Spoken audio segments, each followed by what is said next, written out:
Olha, agora a gente vai para a página 88, tá bom? O texto A Visão Humana é composto de um parágrafo. Quando escrevemos texto em prosa, sempre que mudamos de linha e colocamos um espaço antes da primeira palavra, estamos fazendo um parágrafo. Dentro de cada parágrafo, as ideias apresentadas devem ter alguma relação entre si. Então, dentro de um parágrafo, o assunto tem que ser o mesmo, bom? Tem que fazer relação entre eles. Como você pode reparar, um texto dividido em versos e um texto composto por parágrafos são visualmente bem diferentes. Note ainda que no poeminha, a ordem das palavras está um pouco diferente da ordem comum que usamos. O texto Doce Olhar, se não fosse um poema, poderia ser escrito assim. Então, a gente está dizendo, tá? Aqui, ó, que esse poeminha Doce Olhar é diferente desse falando sobre a visão humana, né? Que isso aqui é um texto, isso daqui é um poema. O poema vem com versinhos, igual o Tiago falou, com versinhos e com rimas. Tá bom? Então tá dizendo aqui, se ele não fosse um poema, dava para ser escrito assim: o seu olhar amendoado era doce, mas tão doce que não era de se estranhar sua lágrima ter um gosto adocicado. Então poderia ser escrito, né, em linhas normais e com sem ser poema, poderia ser escrito assim, em texto comum, tá bom? Se ele não fosse um poema. Tá? A tia Ângela vai ler o glossário. Prosa.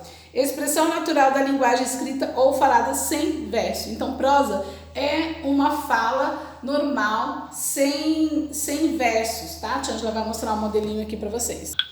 Olha, tá vendo? Isso daqui, ó, é uma prosa, é um textinho normal que tem parágrafo, que estão falando do mesmo assunto, cada parágrafo, tá bom? Então é um textinho normal assim, tá? Prosa é um textinho normal, que não tem versos e não tem rimas, tá? Tem parágrafos e falam assim do mesmo assunto, cada parágrafo, tá bom? Agora vamos fazer o exercício 1. Reescreva com suas palavras e em prosa o poema Uma Voz de Veludo.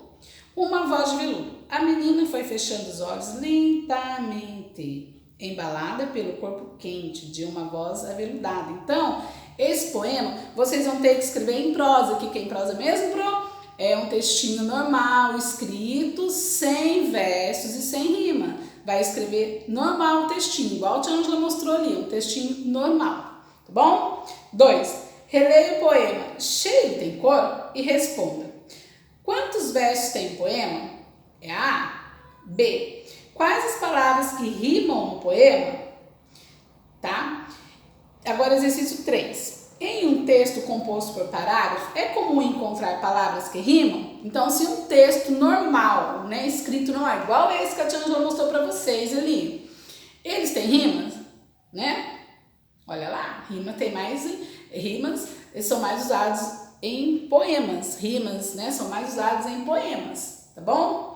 Então, aqui a tia Ângela já explicou o que é versos, né? Cada linhazinha é um verso, tá? E esse todinho aqui é uma estrofe, tá bom? Então, aqui tá dizendo assim, quantos versos tem o poema Cheiro Tem Cor? Vamos olhar aqui do ladinho, vamos ler o poeminha Cheiro Tem Cor? De novo aquele cheiro verde que vem lá da cozinha. É minha mãe misturando na panela um punhadinho de salsa com cebolinha. Que delícia, né, gente? Que cheiro bom. Então, a gente tá pedindo aqui no exercício 2, perguntando quantos versos tem esse poema que a gente acabou de ler. Quantos versos tem? Quais palavras que rimam? Viu? Interessante, não é mesmo? Então, façam que daqui a pouquinho a tia Ângela vai mandar a correção, tá bom? Beijos!